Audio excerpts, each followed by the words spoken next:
Hello everyone, welcome to the class of E academy. Environment और ecology की class है और जैसा आपको पता है आज है शुक्रवार और आज है हमारा क्वेश्चन आंसर डिस्कशन का सेशन। ये है सेशन नंबर 13 और मैं हूं कुमार अनुराग जो आपके साथ हर एक बुधवार और शुक्रवार को इन्वायरमेंट इकोलॉजी के क्वेश्चन आंसर डिस्कशन करता हूं।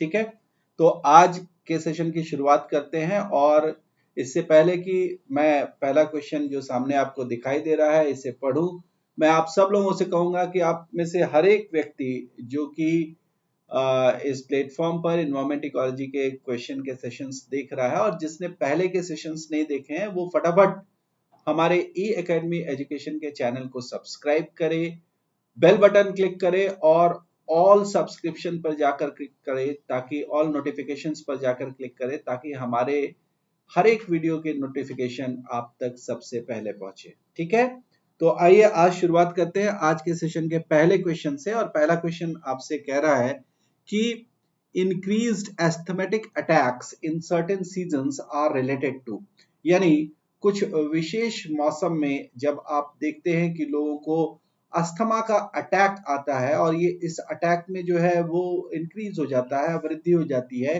तो ये किस कारण से होता है। अब एस्थमिक अटैक में जनरली जो हमारा रेस्पिरेटरी सिस्टम है वो रेस्पिरेटरी सिस्टम कहीं ना कहीं या हमारे जो लंग्स है उस लंग्स पर जो है वो किसी चीज का प्रभाव पड़ेगा जिससे ये अस्थमा का अटैक आएगा। तो इसमें जो हमारे ऑप्शन है उसमें देखें, पहला ऑप्शन है eating fruits preserved in tin containers. Obviously not, क्योंकि जो प्रिजर्व फूड होते हैं उनमें प्रिजर्वेटिव जरूर डाले होते हैं और वो इस तरीके के फ्रूट से कहीं हम नहीं सुनते हैं कि कोई एस्थमेटिक अटैक आता है, तो इसलिए ए ऑप्शन तो हमारा नहीं होगा। बी ऑप्शन पढ़ते हैं, इनहेलेशन ऑफ सीजनल पॉलन। हाँ, ये जरूर हो सकता है कि किसी पर्टिकुलर सीजन में जब पॉलन ग्रेन्स बहुत ज्यादा हवा में उड़ना शुरू हो जाते हैं और पर्सन जो कि एलर्जिक होते हैं इस तरीके के पॉलन ग्रेन से और ये पॉलन ग्रेन किसी तरीके से उनके ब्रीदिंग के समय उनके लंग्स तक पहुंच जाते हैं तो वहां पर उनको एस्थमेटिक अटैक होता है। तो ये बी ऑप्शन जो होगा वो हमारा करेक्ट होगा, क्योंकि थर्ड लो टेम्परेचर की वजह से एस्थमेटिक अटैक में इंक्रीज नहीं होता और हॉट और ह्यूमिड इन्वायरमेंट की वजह से भी नहीं होता उस तरीके से। सो इनहेलेशन ऑफ सीजनल पॉलन ये इस क्वेश्चन का सही आंसर होगा। क्वेश्चन नंबर 2 देखते हैं।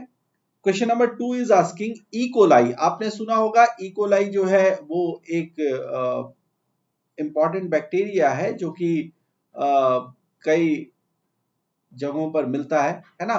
सो E coli is used as an indicator organism to determine pollution of water with. आपको ये बताना है कि इकोलाई जो कि एक इंडिकेटर यानी एक निर्देशक के रूप में जो है वो कार्य कर रहा है, वो किस तरीके से वाटर का जो पोल्यूशन है उसको डिटरमाइन करता है, उसमें क्या चीजें अवेलेबल होती हैं।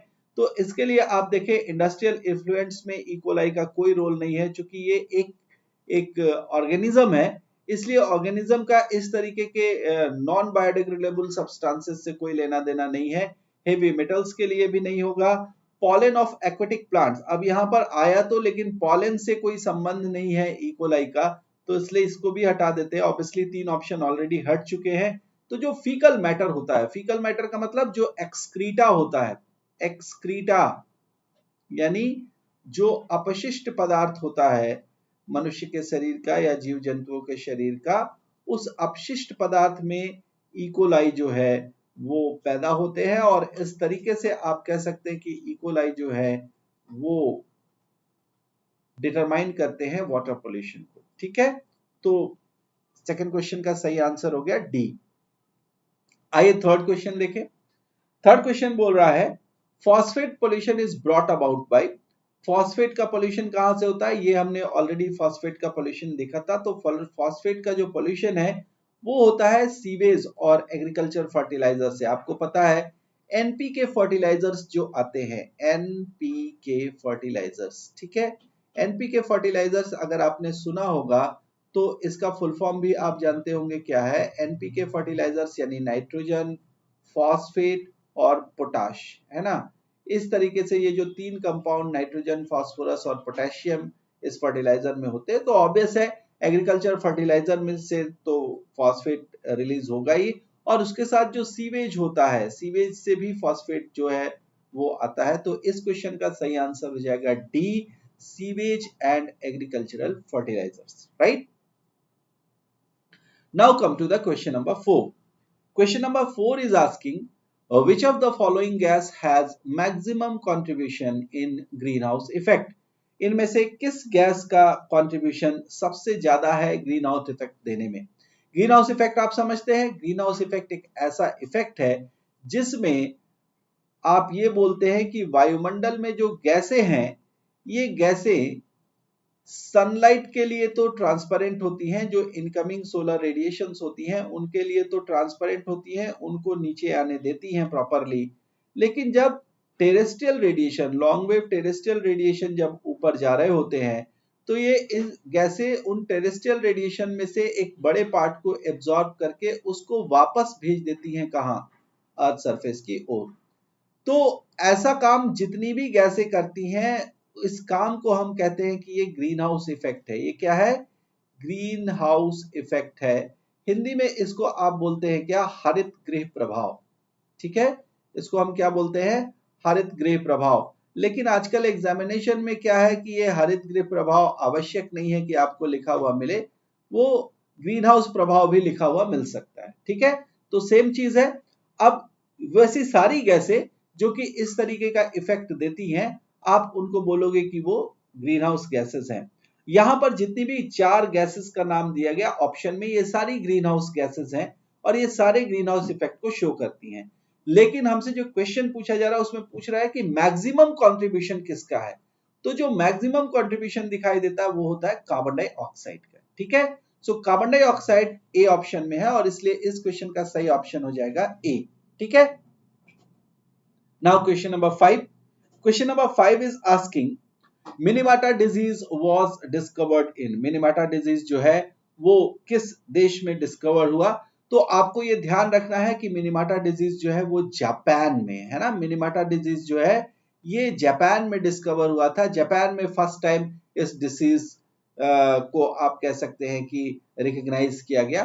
तो इस क्वेश्चन का बहुत ही फैक्चुअल क्वेश्चन है, बट आपसे एग्जामिनेशन में पूछा जा सकता है। ये क्वेश्चन कई बार पूछा भी हुआ पहले एग्जामिनेशन में, इसलिए इस क्वेश्चन को यहाँ पर सिलेक्ट किया मैंने कि आपके साथ इसको डिस्कस किया जाए। मिनीमाटा डिजीज जो है ये जापान में फर्स्ट टाइम रिकॉग्नाइज किया गया था, इसलिए इस 5th क्वेश्चन का सही आंसर होगा Japan, right. Now come to the question number 6. Question number 6 में जिस गैस ट्रेजेडी की बात की जा रही है, ये बहुत ही फेमस गैस ट्रेजेडी है। आपको पता होगा इस गैस ट्रेजेडी के बारे में। इसके लिए काफी आप कह सकते हैं कि प्रशासनिक स्तर पर भी कई सारे जो केसेस हैं वो हुए और इसमें जो दोषी लोग थे उनको दंड वगैरह भी दिया गया। आपसे पूछा जा रहा है which one of the following statements is incorrect regarding Bhopal gas tragedy. बहुत ही इंपॉर्टेंट क्वेश्चन है। भोपाल गैस ट्रेजेडी के बारे में बहुत सारे लोगों को पता होगा, है ना। और इस गैस ट्रेजेडी में एक विशेष प्रकार की गैस जो थी उसको हम कहते हैं कि उसका रिसाव हुआ था और उसके रिसाव से बहुत सारे लोग, हजारों लोगों की मृत्यु हो गई थी भोपाल में। तो यहाँ पर क्वेश्चन ये पूछ रहा है आपसे कि भोपाल गैस ट्रेजेडी से या भोपाल गैस त्रासदी, अगर आप देखें हिंदी में ये क्या लिखा हुआ मिलेगा आपको? भोपाल गैस त्रासदी।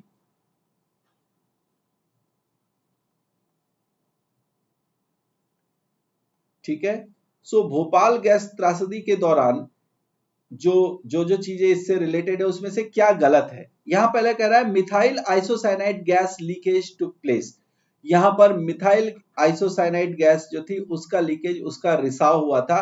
ये बिल्कुल सही है। अगर आपसे कभी ये पूछा जाए कि भोपाल गैस त्रासदी के दौरान कौन सी गैस थी जिसका रिसाव हुआ था, तो आपको याद रखना है इस गैस का नाम है मिथाइल आइसोसाइनाइड। Methyl isocyanide. ठीक है भाई। दूसरा पूछ रहा है thousands of human beings died. Obviously ये सही है ना, पहला वाला भी सही था कथन। तीसरा पूछा जा रहा है रेडियो एक्टिव फॉल आउट एनगर्ड भोपाल। अब देखिए जिस गैस का यहाँ रिसाव हुआ था वो रेडियो एक्टिव सब्सटेंस के साथ नहीं थी। क्योंकि यहां पर किसी तरीके का आप कह सकते हैं कि रेडियो एक्टिव एलिमेंट नहीं आया था, तो इसलिए यहां पर ये जो थर्ड ऑप्शन है सी, ये गलत है। और जो आपसे पूछा जा रहा है कि कौन सा स्टेटमेंट गलत है, तो सी स्टेटमेंट गलत है, इसलिए आंसर तो सी ही होगा। चौथा देख लेते हैं, it took place in the night of December 23 1984, 1984 की ये घटना है, बिल्कुल सही है, दिनांक भी बिल्कुल सही है। 23 दिसंबर 1984 को इस गैस का रिसाव हुआ था और जिसके कारण काफी लोगों की मृत्यु हो गई थी। तो इस तरीके से आप ध्यान रखेंगे कि यहां पर जो सही आंसर है आपका इस क्वेश्चन का वो है सी, जिसमें ये कहा गया कि रेडियो एक्टिव फॉलआउट ने भोपाल को एनगल्फ कर दिया था, यानी भोपाल उसके अंतर्गत आ गया था। तो ये बिल्कुल गलत है और इसलिए आपका 6th क्वेश्चन का सही आंसर हो गया C. Now come to the question number 7। Question number 7 कह रहा है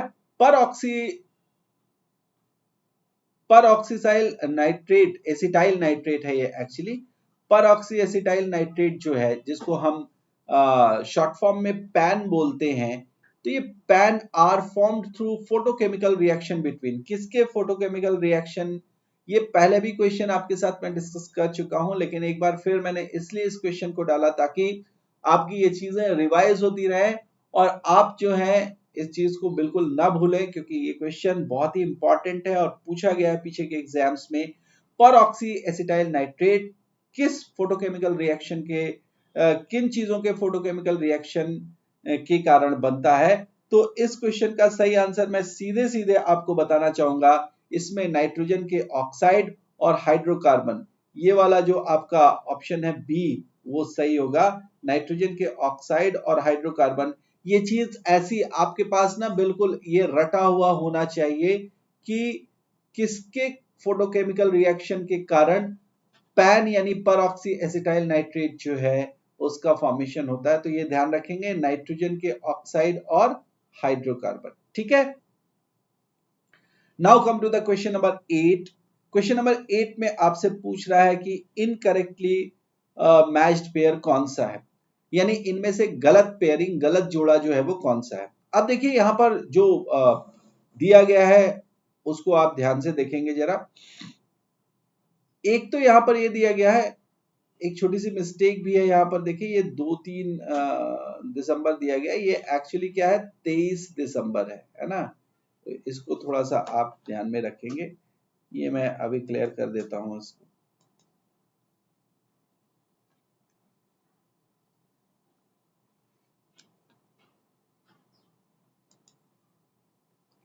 ओके,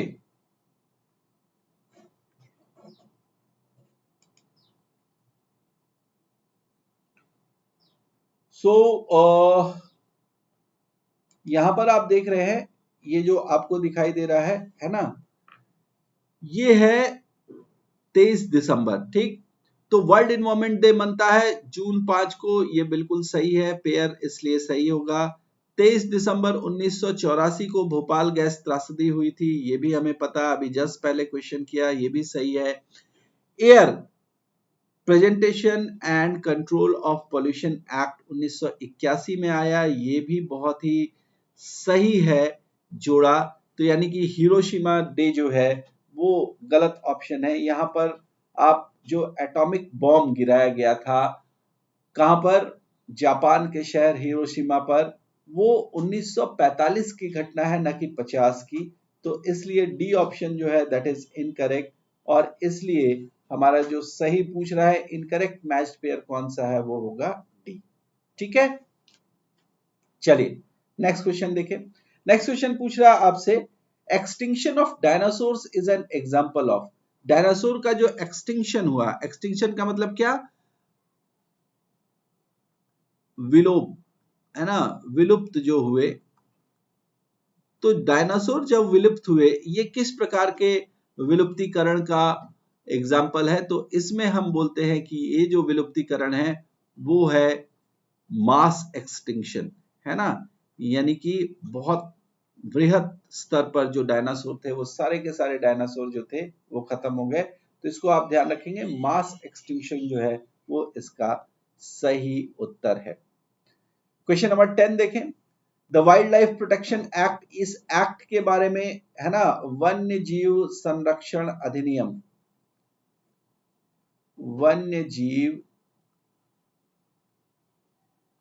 संरक्षण अधिनियम, वन्य जीव संरक्षण अधिनियम, वाइल्ड लाइफ प्रोटेक्शन एक्ट आपसे पूछ रहा है कि कब पास किया गया था। और इस तरीके के क्वेश्चन मैं आपसे कहना चाहूंगा, अगर आप बीपीएससी और यूपीएससी के एग्जाम में देखेंगे तो ये बहुत ही कॉमन क्वेश्चन है इस तरीके के जो पूछे जाते हैं आपसे। आप ध्यान रखेंगे 1972 का ये एक्ट है, वन्य जीव संरक्षण अधिनियम जो है ये 1972 का अधिनियम है, तो वो दिया हुआ है बी ऑप्शन में, इसलिए ये आपका करेक्ट हो जाता है ना। 10th क्वेश्चन का सही ऑप्शन हो गया बी। आइए 11वें क्वेश्चन की तरफ बढ़ते हैं। 11वां क्वेश्चन पूछ रहा है जनरली स्पीकिंग, यानी सामान्य रूप से अगर हम देखें, the atmosphere in big cities is polluted most by, बड़े शहरों में अगर आप देखेंगे तो जो पॉल्यूशन है मोस्टली एटमॉस्फेयर यानी वायुमंडल का, तो इसमें बेसिकली हम एयर पॉल्यूशन की बात कर रहे हैं कि एयर पॉल्यूशन जो है वो बड़े शहरों में किन कारण से होता है। तो ये, तो मुझे लगता है कि ये क्वेश्चन किसी का भी गलत नहीं होगा। बड़े शहरों में मुख्य रूप से जो ऑटोमोबाइल से होने वाला उत्सर्जन है, यानी ऑटोमोबाइल एग्जॉस्ट जो है ना, ऑटोमोबाइल एग्जॉस्ट जो है, इससे जो गैसें निकलती हैं, जो धुआं निकलता है, उससे आप कह सकते हैं कि सबसे ज्यादा प्रदूषण होता है वायु का, एटमॉस्फेयर का। यहाँ पर जो दूसरे ऑप्शन है अगर मैं उनकी बात करूं, जैसे रेडियो एक्टिव फॉल आउट, तो इससे तो कभी भी एयर पोल्यूशन की बात ही नहीं करते, ये तो न्यूक्लियर रेडिएशंस जो है वो निकलती है इससे, और ये रेडियो एक्टिव पॉल्यूशन के लिए है। हाउसहोल्ड वेस्ट जो है, हाउसहोल्ड वेस्ट से एटमॉस्फेयर उस स्थिति से आप कह सकते हैं कि पोल्यूट नहीं होता जितना कि और स्मोक वगैरह से हो सकता है। और पेस्टिसाइड रेसिड्यूज से तो आप जल प्रदूषण की बात करते हैं या फिर मृदा प्रदूषण की बात करते हैं, सॉइल पोल्यूशन की, तो यहाँ पर ये भी ऑप्शन नहीं होंगे। तो ये सारे जो ऑप्शंस यहाँ पर दिए गए थे ये गलत है, ए बी और डी। सी ऑप्शन सही है, automobile exhaust. Question number 12, which is not usually an air pollutant, इनमें से सामान्यतः कौन एक वायु प्रदूषक नहीं है। आप अगर देखते होंगे तो सामान्य रूप से कार्बन डाइऑक्साइड कई सारे लोग फटाफट लगा देते हैं कि कार्बन डाइऑक्साइड जो है वो एयर पॉल्यूटेंट है, जबकि आपको पता होना चाहिए कार्बन डाइऑक्साइड एयर पॉल्यूटेंट नहीं है। कार्बन डाइऑक्साइड अपने ग्रीन हाउस इफेक्ट देने के कारण जो है वो कल्प्रिट के रूप में जाना जाता है। तो इसलिए इस क्वेश्चन का जो सही आंसर होगा वो आप ध्यान रखेंगे पहला ही होगा, ए ही होगा, कार्बन डाइऑक्साइड। ठीक है, तो इस क्वेश्चन को आप ध्यान में रखेंगे। ठीक, एयर पॉल्यूटेंट नहीं है। बाकी अगर हम बात करें सल्फर डाइऑक्साइड की, इससे एयर पोल्यूशन होता है। हाइड्रोकार्बन्स अलग अलग तरीके के है ना, इसमें मेनली जैसे पॉलीसाइक्लिक हाइड्रोकार्बन्स की बात करते हैं, ये बहुत बड़े और कैंसर कारक आप कह सकते हैं कि एयर पॉल्यूटेंट है। और इसके अलावा नाइट्रोजन डाइऑक्साइड ये भी बहुत ही इंपॉर्टेंट एयर पॉल्यूटेंट्स में से आता है, तो इसलिए कार्बन डाइऑक्साइड इस क्वेश्चन का सही आंसर है। 12th का जो सही आंसर है वो होगा ए। क्लियर है। Now move to question number 13। Question number 13 में पूछ रहा है द सर्कुलेशन और cycling of elements in an ecosystem is known as, अगर किसी इकोसिस्टम में एलिमेंट्स का सर्कुलेशन हो रहा हो, उनकी साइक्लिंग हो रही हो, तो इस साइक्लिंग को क्या बोलेंगे। ये मैंने आपसे पीछे भी इस क्वेश्चन को कराया हुआ है। देखिए जब भी एलिमेंट्स की बात करते हैं उनके साइक्लिक प्रोसेस की, तो साइक्लिक प्रोसेस में क्या होता है, उस साइक्लिक प्रोसेस में एक तो अर्थ शामिल होती है। ठीक है, उस साइक्लिक प्रोसेस में क्या होता है, केमिकल रिएक्शंस होते हैं, है ना, केमिकल रिएक्शंस होते हैं, एक चीज से दूसरी चीज बनती है। और उस साइक्लिक प्रोसेस में और क्या होता है, उस साइक्लिक प्रोसेस में ऑर्गेनिजम्स जो है वो भी शामिल होते हैं, वो भी कुछ ना कुछ काम कर रहे होते हैं। तो अगर हम मिलाकर देखें ऑर्गेनिजम्स के लिए हम बात करते हैं बायोटर्म की, है ना, अर्थ के लिए हम यूज करते हैं जियो टर्म, और केमिकल रिएक्शंस के लिए हम बात करते हैं केमिकल की। तो इस तरीके से अगर हम इन तीन शब्दों को मिला दे, बायो जियो केमिकल, है ना, जैव भू, जियो का मतलब भूमि अर्थ, और केमिकल का मतलब रासायनिक। तो इस तरीके से अगर आप देखेंगे तो हमारे पास जो टर्म बनता है वो बनता है क्या, जैव भू रासायनिक, है ना, जैव भू रासायनिक चक्र, जैव भू रासायनिक चक्र। ठीक है, तो इस तरीके से हमारे पास जो है इस क्वेश्चन का सही आंसर हो जाता है सी, क्योंकि इस चक्रीकरण के प्रोसेस में मैंने आपको पढ़ाया भी हुआ है एनवायरमेंट इकोलॉजी की क्लास में कि जो बायो जियोकेमिकल साइक्लिंग होती है वो ही कही जाती है न्यूट्रिएंट साइक्लिंग भी, है ना, इसको पोषण चक्र भी बोलते हैं, न्यूट्रिएंट साइक्लिंग भी बोलते हैं। चलिए नेक्स्ट क्वेश्चन देखते हैं, question number 14। Question number 14 is asking which of the following element is associated with itai disease. Itai रोग जो है वो किसके कारण होता है, ये सीधा सीधा आप याद रखते हैं, रटने वाली चीज है, ये कैडमियम के कारण, कैडमियम की वजह से इटाई डिजीज होता है। और इसलिए चूंकि इस क्वेश्चन में कैडमियम ऑप्शन नंबर ए पर है, इसलिए इस क्वेश्चन का सही ऑप्शन, ठीक है, इटाई डिजीज, ये आपको ध्यान रखना है कि ये कैडमियम के कारण होने वाली डिजीज है। ठीक है, और अब देखते हैं क्वेश्चन नंबर 15। क्वेश्चन नंबर 15 बोल रहा है which of the following pollutant is different from others with respect to its life in ecosystem। इनमें से कौन सा प्रदूषक है जो किसी भी पारितंत्र में अपने जीवन यानी उसका जो लाइफ टाइम है उसके रेस्पेक्ट में, उसके कंपैरिजन में दूसरे से अलग है। अब यहां पर अगर आप देखेंगे तो यहां 3 तरीके के आपको दिखाई दे रहे हैं, 4 तरीके के जो पॉलिटेंट है वो दिखाई दे रहे हैं। सीवेज यानी कि वाहित मल आप इसको बोलते हैं, सीवेज को क्या बोलते हैं आप, वाहित मल।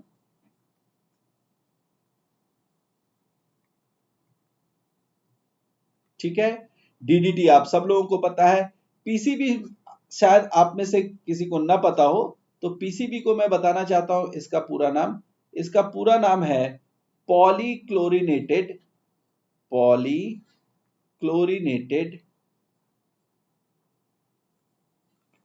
बाइफिनाइल्स।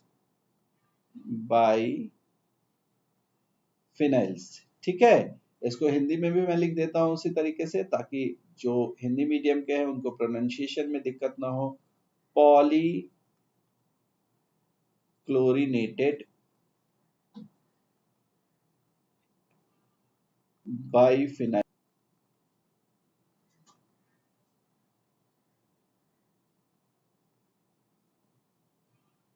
ठीक है भाई, इसके बारे में अगर आप लोगों को नहीं पता हो तो मैं बता दूं कि ये बहुत ही इंपॉर्टेंट, बहुत ही इनफेमस इंडस्ट्रियल पॉल्यूटेंट है। ये इंडस्ट्रीज से निकलने वाला केमिकल था जिसका बहुत ही ज्यादा हार्मफुल इफेक्ट जो था वो मानव स्वास्थ्य पर पड़ रहा था। मुख्य रूप से जो यूएसए के अंदर शुरुआती दौर में जो आप कह सकते हैं कि इंडस्ट्रीज लगाई गई थी, उन इंडस्ट्रीज से ये पूरा का पूरा आप कह सकते हैं कि ये जो पीसीबी है वो रिलीज होता था, और इस पीसीबी का बहुत ज्यादा जो है वो प्रभाव पड़ने लगा। इसलिए इस पीसीबी के साथ आप ये एक एडिशनल इन्फॉर्म जाने लगा।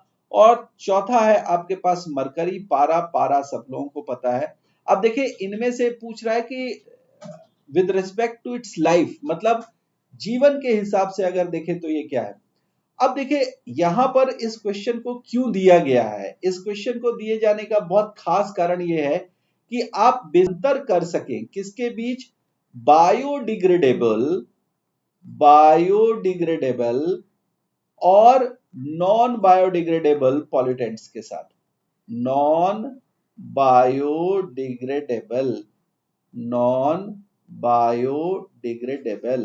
ठीक है भाई, बायोडिग्रेडेबल को हिंदी में क्या बोलते हैं, हिंदी में इसको बोलते अपघटनीय, क्या बोलेंगे, जैव अपघटनीय। और नॉन बायोडिग्रेडेबल को क्या बोलेंगे, इसको बोलते हैं जैव अनपघटनीय। ठीक है, तो ये जो दो चीजें हैं पॉलिटेंट, जो दो तरीके के हैं पॉलिटेंट, यहाँ पर ऐसे मैं लिख देता हूं पॉलिटेंट है ना, यानी प्रदूषक। तो जो प्रदूषक ऐसे होते हैं जिनको आप बोलते हैं कि वो बायोडिग्रेडेबल है, तो उनके साथ अब बायोडिग्रेडेबल के लिए यहां पर मैं यूज करूंगा बायोडिग्रेडेबल, बीडी यूज करूंगा, ठीक है। नॉन बायोडिग्रेडेबल के लिए क्या यूज करूंगा, एनबीडी यूज करूंगा। अभी आप देखिए ये जो चार तरीके के आपको दिए गए हैं पॉलिटेंट्स, इनमें से सीवेज की बात करूं ये बायोडिग्रेडेबल है, डीडीटी की बात करूं नॉन बायोडिग्रेडेबल है, पीसीबी की बात करूं नॉन बायोडिग्रेडेबल है, और मरकरी की बात करूं नॉन बायोडिग्रेडेबल है। यानी कि ये ऐसे पॉलिटेंट है जिनका जो सूक्ष्म जीव है यानी जो ऑर्गेनिजम्स है वो क्या कर सकते हैं, वो इनका डिग्रेडेशन नहीं कर पाएंगे। तो इसका मतलब अगर इनका डिग्रेडेशन नहीं हो रहा है तो ये लंबे समय तक इकोसिस्टम में बने रहेंगे। ये इकोसिस्टम में लंबे समय तक बने रहने के साथ साथ जीवों के अंदर भी प्रवेश कर जाएंगे फूड चेन यानी कि खाद्य श्रृंखला के अंतर्गत, और इसके बाद जीवों के अंदर एक्यूमुलेट होके वहां पर बायोमैग्निफिकेशन होगा, इनका जैव आवर्धन होगा, और फिर ये जीवों को अलग अलग तरीके से नुकसान पहुंचा सकते हैं। लेकिन अगर आप वाहित मल की बात करते हैं जो कि बायोडिग्रेडेबल है, जो कि जैव अपघटनीय है, तो ये वाहित मल देखिए आएगा जरूर इन्वायरमेंट में, लेकिन उसके साथ साथ कुछ समय के बाद जब सूक्ष्म जीवों द्वारा इसका डिग्रेडेशन कर दिया जाएगा, इसका अपघटन कर दिया जाएगा, तो उसके बाद ये इकोसिस्टम से खत्म हो जाएगा और इकोसिस्टम जो है वो इससे मुक्त हो जाएगा। यानी कि लाइफ के हिसाब से देखें तो डीडीटी, पीसीबी और मरकरी ये तीन तो बहुत लंबे समय तक बने रहेंगे, लेकिन सीवेज जो पॉलिटेंट है इसके डिग्रेडेशन के बाद इसका लाइफ खत्म हो जाएगा, इसका जीवन जो है वो समाप्त हो जाएगा। तो इस तरीके से अगर आप देखें तो बाकी तीन से जो अलग है वो कौन सा है, सीवेज है। इसलिए क्वेश्चन नंबर 15 का जो आपका सही आंसर होगा वो होगा ए, सीवेज। ठीक है, सो ये रहे आज के हमारे hot questions environment and ecology से, जो कि आपको मैंने बताया कि ये पीछे एग्जामिनेशन में पूछे भी गए हैं और आगे आने वाले आपके पीसीएस के एग्जाम्स के लिए भी बहुत बहुत बहुत इंपॉर्टेंट है। इसलिए आप इसको जरूर याद रखेंगे, इनको प्रैक्टिस करते रहेंगे। और मैं आप सभी लोगों का धन्यवाद करता हूं जितने सारे लोग जो है हमारे साथ जुड़े इस क्वेश्चन आंसर के सेशन में। नेक्स्ट वेडनेसडे जब आएगा तो फिर से हम एक बार क्वेश्चन आंसर सेशन के साथ आपके सामने आएंगे। लेकिन जिन लोगों ने भी अभी हमारे पिछले क्वेश्चन आंसर के सेशंस नहीं देखे हैं वो ई एकेडमी के चैनल पर जाएं, यूट्यूब चैनल पर जाएं, उसे फटाफट सब्सक्राइब करें और बेल बटन को दबाना ना भूलें और नोटिफिकेशंस को दबाना ना भूलें, ताकि आपको हमारे चैनल पर हमारे पिछले वीडियोस तो मिले ही मिले, लेकिन हमारे आने वाले वीडियोस जो है इनके नोटिफिकेशंस आप तक सबसे पहले पहुंचे। इसके साथ साथ इन वीडियोस को आप शेयर भी करें, ज्यादा से ज्यादा लाइक करें, ज्यादा से ज्यादा, ताकि आपके साथ साथ आपके जो दूसरे सहपाठी हैं वो भी इसका ज्यादा से ज्यादा फायदा उठा सके। तो आज का सेशन यहीं खत्म करते हैं, मिलते हैं वेडनेसडे को फिर से नेक्स्ट सेशन एनवायरमेंट इकोलॉजी के क्वेश्चन डिस्कशन के साथ। Thank you.